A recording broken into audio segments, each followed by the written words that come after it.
Welcome to the Salmon Runs YouTube. Enjoy the video. You need to act quickly. First, identify recent changes like driver or app installs within 48 hours because those often cause blue screens.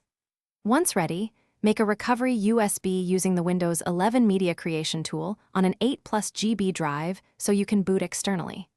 Next, restart and hold Shift while choosing Restart to open the recovery environment.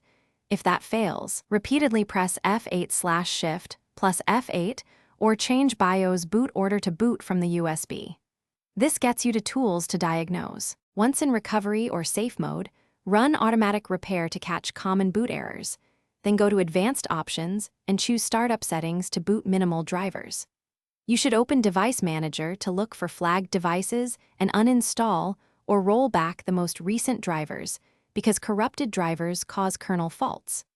Make sure to run DISM to fix image corruption and then sfc/scano to repair system files. These commands address underlying OS inconsistencies that often produce blue screen stop codes.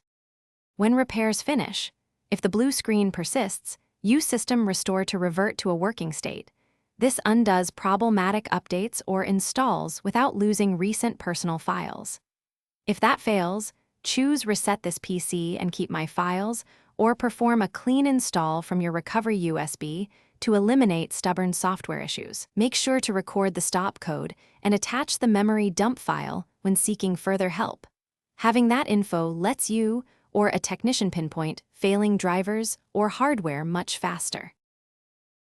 Thanks for watching. Consider subscribing if we helped you.